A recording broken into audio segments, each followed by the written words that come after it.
Assalamualaikum warahmatullahi wabarakatuh. Perkenalkan kami dari kelompok 1, izin mempresentasikan tugas kelompok beton pracetak yang akan kami sampaikan adalah bab 1 dan bab 2 bertemakan eksplorasi teknologi menggunakan beton pracetak. Sebelumnya, izin memperkenalkan untuk anggota kelompok 1 terdiri dari 2 anggota dengan saya sendiri, Ririn Amrina Rosyada, dan teman saya Muhammad Iksan. Selanjutnya akan dibacakan oleh Muhammad Iksan. Kepada Muhammad Iksan, disilahkan. Bab 1. Mengapa pracetak? Biaya konstruksi cenderung terus meningkat setiap tahunnya, seperti ditunjukkan oleh hasil pengamatan yang dilakukan sejak 1930 sampai dengan 1980. Salah satu faktor penyebab terjadinya hal tersebut adalah tingginya upah tenaga lapangan dan proses konstruksi yang dilaksanakan secara tradisional.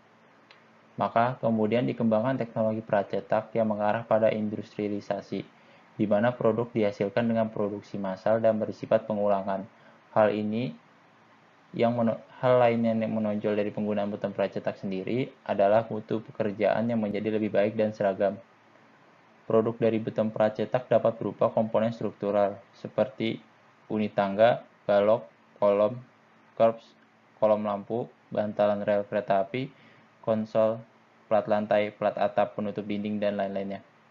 Produksi dari komponen-komponen ini dapat dilaksanakan di lokasi lingkungan pabrik yang kemudian dikirim ke lokasi proyek, atau bila produksi dalam jumlah besar atau ada pertimbangan lain, maka produksi dapat dilaksanakan di lingkungan lokasi proyek.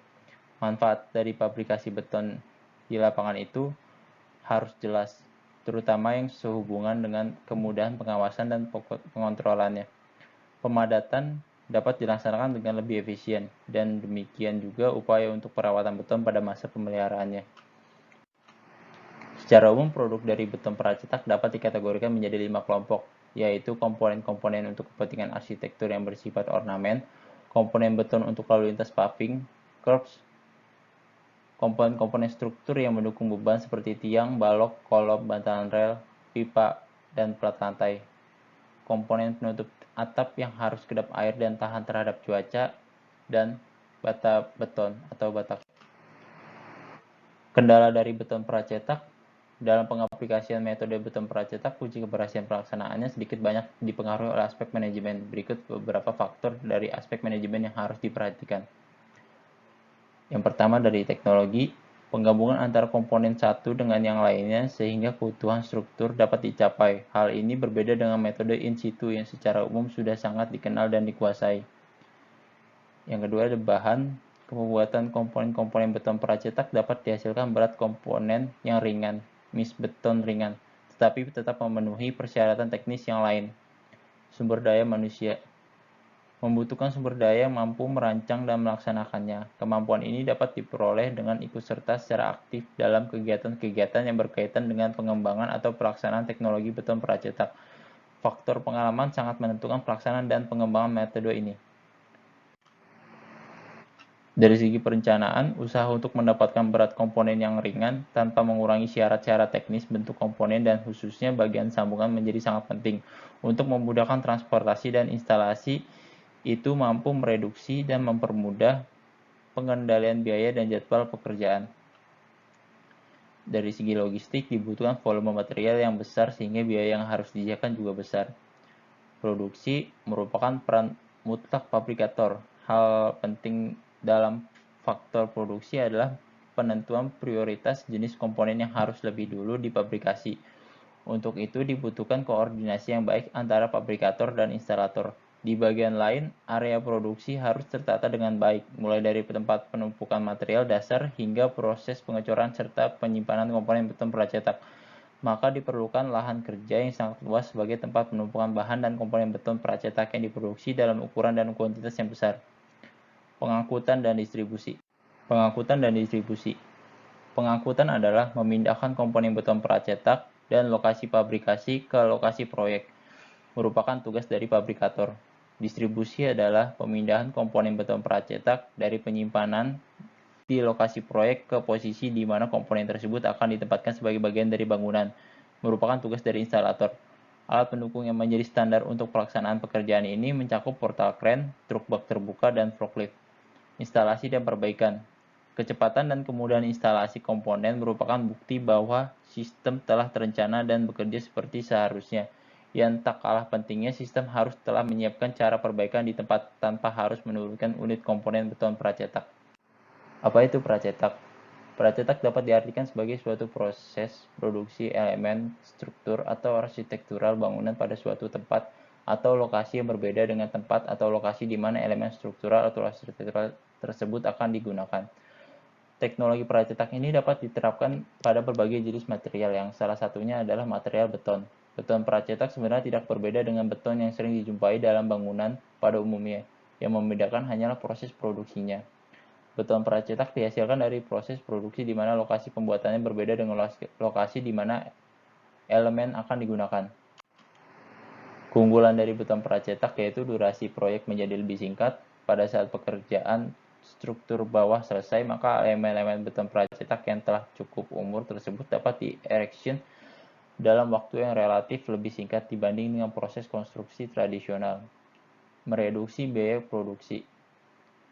Penggunaan tenaga kerja yang lebih sedikit yang akan menurunkan biaya upah, berkurangnya kebutuhan material pendukung seperti scaffolding, penghematan material backcasting, serta penghematan material pembentukan beton bertulang. Kontinuitas proses konstruksi dapat terjaga. Waktu yang dibutuhkan untuk melaksanakan pekerjaan di luar ruangan relatif lebih singkat, sehingga kontinuitas lebih terjaga juga. Mengurangi biaya pengawasan, mengurangi kebisingan, dihasilkan kualitas beton yang lebih baik, pelaksanaan konstruksi hampir tidak terpengaruh oleh cuaca. Elemen beton pracetak diproduksi dalam lingkungan pabrik yang terlindungi dari pengaruh panas matahari ataupun hujan, sehingga dalam cuaca yang bagaimanapun juga proses produksi tetap terulang. Selanjutnya yaitu kelemahan beton pracetak. Yang pertama yaitu ada transportasi, dimensi dan berat dari elemen beton pracetak sangat dipengaruhi oleh kemampuan alat angkut serta kemudahan transportasinya. Yang kedua yaitu ada erection. Pada proses ini, pihak pelaksana proyek dituntut untuk menyediakan alat bantu instalasi, misalnya sebuah kren yang mampu mengangkat dan memindahkan elemen beton pracetak sehingga terpasang pada posisi yang seharusnya. Yang ketiga yaitu ada connection. Kendala yang timbul adalah bagaimana menentukan jenis sambungan yang mampu mengantisipasi semua gaya yang terjadi sehingga perilaku struktur dapat menyerupai struktur beton bertulang dengan proses konstruksi tradisional. Lalu, di sini ada jenis-jenis elemen beton pracetak. Yang pertama yaitu ada constant, komponen sistem modular yang digunakan untuk pembatas pada pekerjaan landscape atau sebagai divider pada jalan raya. Keunggulan constant pracetak yaitu ada mutu bahan terjamin karena dibuat di pabrik dengan kontrol kualitas prima, permukaan constant yang halus atau kualitas expose tidak memerlukan biaya finishing, fleksibilitas dalam bentuk dan dimensi. Lalu kedua yaitu ada tiang pancang. Tiang pancang pracetak dimanfaatkan dalam bangunan gedung sebagai komponen substruktur. Keunggulan tiang pancang pracetak ini, konsistensi mutu terjamin karena dibuat di pabrik dengan kontrol kualitas prima, waktu pemancangan lebih cepat, mudah, dan praktis. Lalu yang ketiga yaitu ada pagar pracetak. Keunggulan pagar pracetak ini, konsistensi mutu terjamin karena dibuat di pabrik dengan kontrol kualitas prima, dan sangat ideal untuk proyek-proyek dengan sistem knockdown karena mudah dibongkar pasang. Lalu yang keempat ada uditch, yaitu komponen ini digunakan untuk saluran air yang dapat ditempatkan di sekeliling bangunan gedung sebagai saluran drainase. Keunggulan uditch ini yaitu konsistensi mutu terjamin karena dibuat di pabrik dengan kontrol kualitas prima dan permukaan yang halus atau kualitas beton expose tidak memerlukan biaya finishing. Yang kelima yaitu ada GRC. Komponen ini termasuk dalam kelompok arsitektural sering diperlukan karena tuntunan perancang untuk memenuhi estetika bangunan. Keunggulan komponen ini, mutu bahan terjamin karena dibuat di pabrik dengan kontrol kualitas prima dan mudah dibentuk menjadi berbagai desain yang sesuai dengan kondisi lapangan sehingga mampu memberikan solusi untuk mewujudkan berbagai desain secara mudah dan efisien baik. Yang keenam yaitu ada tangga pracetak. Struktur tangga pracetak mulai diproduksi untuk bangunan gedung guna mempercepat waktu konstruksi bangunan. Yang ketujuh yaitu ada balok. Elemen balok dapat diproduksi dengan berbagai bentang dan macam bentuk penampangnya. Macam penampang balok yaitu ada penampang balok panjang, penampang balok berbentuk L, dan penampang balok berbalik. Yang kedelapan yaitu ada kolom. Jenis kolom beton yang dapat diproduksi secara pracetak tergantung dari ketinggian bangunan atau jumlah tingkat, metode erection yang akan digunakan, kemampuan angkat alat bantu atau kren, dan kolom percetak ini dapat diproduksi tanpa menyambung. Maksudnya itu kolom setinggi bangunan yang direncanakan atau dengan sambungan itu dilakukan penyambungan di antara tinggi bangunan. Lalu, apabila ingin menggunakan elemen beton pracetak dengan sambungan, maka pihak perencana harus mendesain kolom menjadi dua bagian atau lebih. Sambungan kolom dapat ditempatkan pada beberapa keadaan. Yang pertama yaitu sambungan ditempatkan di pertemuan antara balok dan kolom. Lalu yang kedua yaitu sambungan ditempatkan sedikit di atas pertemuan antara balok dan kolom. Lalu yang kesembilan yaitu ada plat atap sebagai elemen struktur yang berfungsi sebagai penutup bangunan. Plat atap ini dapat diproduksi secara pracetak. Plat atap dapat dibedakan menjadi dua yaitu waffle slab dan rivet slab.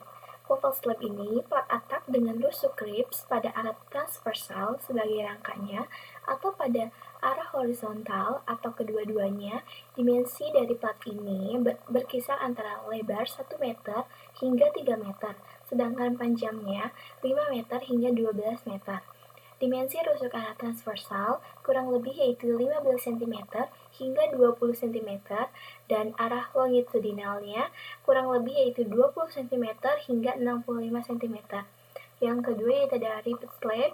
Yaitu rivet slab itu adalah alat plat yang ditentukan dengan rusuk sebagai perkuatan yaitu ribs pada arah longitudinal. Ada dua jenis rusuk yang digunakan yaitu channel unit dan T-unit. Yang ke-10 yaitu ada plat lantai sebagai elemen struktur yang langsung mendukung beton penghuni sebuah bangunan gedung. Plat lantai harus sesuai dengan ketentuan dan peraturan yang berlaku. Jenis elemen plat lantai yang akan digunakan dapat dipilih di antara jenis yang ada, yaitu waffle slab, rivet slab, dan hollow beam floor unit dengan bentuk lingkaran, yaitu oval. Nah, komponen plat pracetak mampu mereduksi waktu pemasangan dan mengurangi biaya konstruksi yang disebabkan oleh pengurangan berat bangunan keseluruhan. Pengurangan berat ini terjadi karena plat pracetak yang diproduksi bersifat whole core slab. Yang 11 yaitu cladding, yaitu penutup dinding luar pada bangunan gedung yang berfungsi untuk memisahkan dan melindungi dari pengaruh luar. Beberapa kriteria pemilihan material dari cladding adalah harus tahan terhadap air, tahan terhadap pengaruh lingkungan di sekitarnya, serta memenuhi syarat estetika bangunan. Dalam menganalisis dan memilih material yang akan digunakan harus dilakukan dengan cermat dengan mempertimbangkan ketahanannya terhadap perubahan iklim, temperatur yang tinggi, dan kelembapan, serta polusi yang ditimbulkan oleh kota besar atau lingkungan industri. Komponen-komponen cladding yaitu struktur cladding pada umumnya mempunyai 6 komponen utama yaitu 1. Material eksternal. Material yang dapat digunakan adalah semen, pasangan batu, metal, kaca, dan plastik. Lalu yang nomor 2 yaitu rangka pendukung. Rangka ini berfungsi sebagai penopang eksterior material, beban yang diakibatkan oleh angin, beban mati, dan beban gempa.